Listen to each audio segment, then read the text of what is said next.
आप सभी को जय मसीह की। परमेश्वर का धन्यवाद करते हैं कि एक बार फिर से हम लोग प्रभु के नाम में एक दूसरे के साथ सहभागिता कर रहे हैं।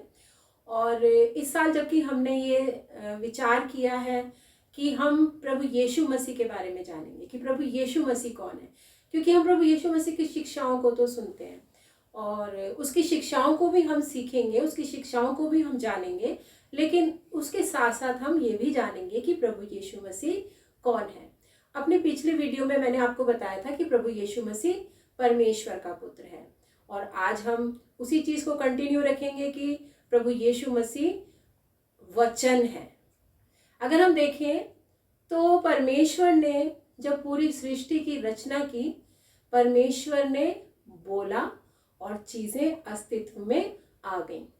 परमेश्वर ने बोला कि पेड़ पौधे हो, पेड़ पौधे हो गए। परमेश्वर ने कहा पक्षी आ जाए, पक्षी हो गए।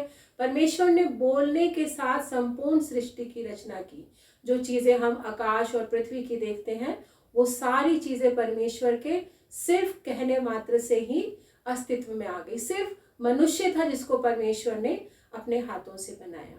तो जो परमेश्वर ने बोला वो क्या था? वो वचन था और उस वचन ने संपूर्ण सृष्टि की रचना की। जब परमेश्वर ने सृष्टि की रचना की तो वो वचन परमेश्वर के भीतर था। और अगर हम देखें यूहन्ना 1 उसके पहले पद से लेकर तीसरे पद को यदि हम पढ़ें तो वहां पर इस तरह से लिखा है, आदि में वचन था और वचन परमेश्वर के साथ था। आदि में वचन था और वचन परमेश्वर के साथ था। यानी जिस समय परमेश्वर सृष्टि की रचना कर रहा था वचन परमेश्वर के साथ था। यहां पर यूहन्ना इस बात को कह रहा है और आगे वो कहता है और वचन परमेश्वर था। वचन परमेश्वर था, यही आदि में परमेश्वर के साथ था। सब कुछ उसी के द्वारा उत्पन्न हुआ और जो कुछ उत्पन्न हुआ है उसमें से कोई भी वस्तु उसके बिना उत्पन्न नहीं हुई। तो यहाँ पर जो है हम इस बात को देख रहे हैं कि जितनी भी चीज़ें हैं, यूहन्ना उस बात को कंफर्म कर रहा है कि जितनी भी चीज़ें हैं वो सारी चीज़ें जो हैं वो परमेश्वर के वचन से उत्पन्न हुई और ये वचन जो था ये परमेश्वर के साथ था और ये वचन परमेश्वर था। आगे अगर हम 14वें पद में देखें पहले अध्याय के यूहन्ना के, यहाँ लिखा है और वचन देहधारी हुआ और अनुग्रह और सच्चाई से परिपूर्ण होकर हमारे बीच में डेरा किया और हमने उसकी ऐसी महिमा देखी जैसी पिता के इकलौते की महिमा। ये जो वचन था, जो आदि में परमेश्वर के साथ था, जो परमेश्वर था, यही वचन देहधारी हुआ और हमने इसकी कैसी महिमा देखी? जैसे परमेश्वर के इकलौते की महिमा। यानी ये वचन जो था जब इसने देह धारण किया, जब ये संसार में आया तो ये और कोई नहीं, ये हमारा प्रभु यीशु मसीह है। इसीलिए जब हम परमेश्वर के वचन को पढ़ते हैं, ये बाइबल जो है ये परमेश्वर की प्रेरणा से रचा गया वचन है। ये वचन जब हम पढ़ते हैं और जब ये वचन हम पढ़ते हैं तो और जब ये हमारे भीतर जाता है तो ये हमारे भीतर जाकर देह धारण करता है, हमारी देह से मिल जाता है और जब ये हमारे अंदर जाता है तो ये बढ़ता है और जब ये बढ़ता है तो यानी मसीह जो वचन है वो हमारे अंदर बढ़ने लग जाता है और जब वो हमारे अंदर बढ़ने लग जाता है तो जितनी संसारिक चीज़ें हैं वो सारी घटने लग जाती हैं और जब वो बढ़ता है तो परमेश्वर की महिमा फिर हमारे जीवन से होती है। अगर हम देखें जब यीशु मसीह उस गधे के बच्चे पर बैठा हुआ था तो उस गधे को कितना आदर मान मिल रहा था। लोग यीशु मसीह के मार्ग में जहाँ से वो निकल रहा था, लोग खजूर की डालियाँ बिछा रहे थे, अपने कपड़े बिछा रहे थे। तो यीशु मसीह के कारण उस गधे के बच्चे को आदर मान मिल रहा था। आज हम जब इस संसार में जब हम परमेश्वर के वचन को पढ़ते हैं, हम लोग बहुत सुनते हैं परमेश्वर के वचन को पढ़ना चाहिए, बाइबल पढ़ना चाहिए, लेकिन हम उसके बाद भी उसको अनसुना करते हैं। हम सोचते हैं हमने संडे को जाकर चर्च में सरमन सुन लिया, हमने यूट्यूब पर बहुत सारे वचन हमने जो हमारे प्रचारक भाई बहन हमें देते हैं, और मैं खुद आपके साथ वचन शेयर कर रही हूँ यूट्यूब पर। तो मैं ये नहीं कह रही हूँ कि हमें वचनों को सुनना नहीं है, बहुत अच्छी बात है, क्योंकि हमें एक अलग विचार हमें सुनने को मिलता है, उसी वर्ष से रिलेटेड हमें अलग अलग थॉट सुनने को मिलते हैं। लेकिन जब हम पर्सनली परमेश्वर के वचन को पढ़ते हैं तो परमेश्वर का आत्मा वो उस वचन के भेदों को हम पर प्रकट करता है, और वो वचन हमारे अंदर जाकर देहधारी होता है। वचन का हमारे अंदर जाकर देह धारण करना बहुत जरूरी है। प्रभु यीशु मसीह का हमारे अंदर आना बहुत जरूरी है, क्योंकि जब प्रभु यीशु मसीह हमारे अंदर आएगा तो जो संसार और संसार की बातों का जिस तरीके से हर रोज सामना करते हैं, हम कई बार ऐसी बातें सुनते हैं, कई बार ऐसी बातें देखते हैं, कई बार ऐसी बातें सोचते हैं, बोलते हैं, जिसके कारण हमारा जो शरीर है, हमारी जो सोच है वो गंदी हो जाती है, वो पवित्र नहीं होती है। लेकिन जब ये वचन हमारे अंदर आता है तो ये मारता है उन चीजों को और जिलाता है किसको? हमारे अंदर परमेश्वर की आत्मा को वो बल देता है, शक्ति देता है। हमारे अंदर आत्मा जो है वो बढ़ता जाता है, आत्मा का काम बढ़ता जाता है। हम परमेश्वर के वचनों में बढ़ते हैं, यानी कि हम परमेश्वर की महिमा अपने जीवन से देते हैं।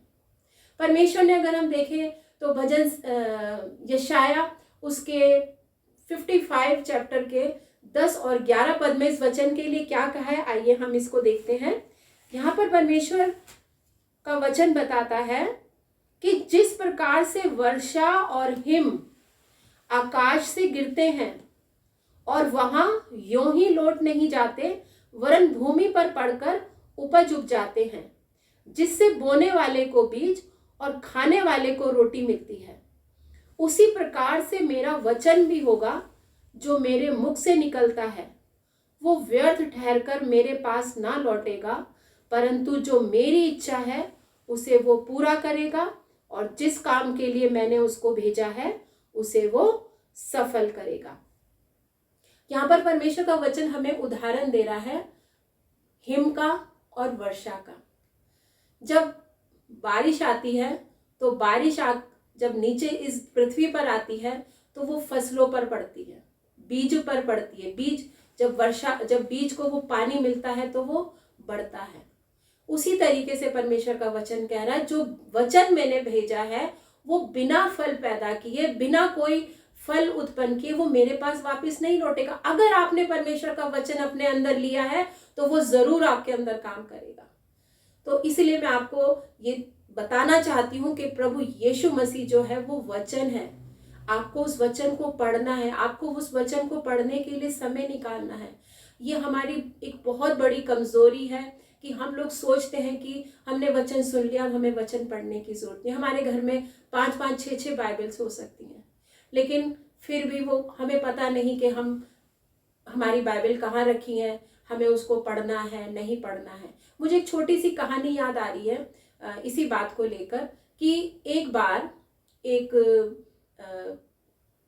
भाई जो थे वो किसी के अपने रिलेटिव के पास गए और वहाँ जाकर उन्होंने उनके साथ सहभागिता की, संगति की, अच्छे से खाया पिया, एक दूसरे के साथ अच्छी बातचीत की। और उसके बाद क्या हुआ कि जब वो जो भाई चले गए, जो उनके घर आए हुए थे, तो उनके पास चांदी के चम्मच थे। जिन्होंने होस्ट किया, जिन्होंने अपने घर में दावत दी थी, उनके घर में चांदी के चम्मच थे और एक चम्मच जो था वो मिल नहीं रहा था। बहुत उन्होंने ढूंढा, फिर उनको शक हुआ कि कहीं वो जो भाई आए थे, कहीं वो चांदी का चम्मच वो तो नहीं लेकर चले गए। और उसके बाद उन्होंने जब दोबारा उस भाई से उनकी मुलाकात हुई तो उन्होंने उस भाई से कहा, भाई हमारा एक चम्मच चांदी का था, वो हमारा चम्मच नहीं मिल रहा। तो उन्होंने कहा कि आप देखिए कि कहाँ हो सकता है। तो उन्होंने सारा घर देख लिया लेकिन उन्हें वो चम्मच नहीं मिला। और अंत में एक दिन जब उन्होंने सोचा कि चलो आज बाइबल को देख लेते हैं, बाइबल पढ़ लेते हैं, जब उन्होंने देखा तो वो चम्मच बाइबल के अंदर था। यानी इतना समय हो गया था, उन्होंने बाइबल को खोला भी नहीं था। आज हम में से बहुतों की यही स्थिति है, हमारे घर में बाइबल है लेकिन वो खुलती नहीं है। हम मसीही हैं, इस कारण हमारे घर में बाइबल है। तो मैं आपको इस वचन के द्वारा जो आज मैंने आपके साथ शेयर किया, आपको इनकरेज करूंगी कि आप बाइबल को पढ़ें, परमेश्वर के वचन को पढ़ें, क्योंकि हमने देखा कि वचन परमेश्वर था जो परमेश्वर के साथ आदि में था, और वही वचन देहधारी हुआ, और वो वचन जो आप आज और हम पढ़ रहे हैं, वही वचन हमारे अंदर देह धारण करता है। मैं विश्वास करती हूँ कि आपको इन वचनों से ज़रूर आशीष मिली होगी, और मेरे को मैं यही प्रार्थना करती हूँ कि परमेश्वर आपको वचन पढ़ने में आपकी अगुवाई करे और आपको ऐसी बुद्धि दे कि आप परमेश्वर के वचन को पढ़ने के लिए समय निकालें। परमेश्वर आप सभी को बहुत आशीष दे। जय मसीह की।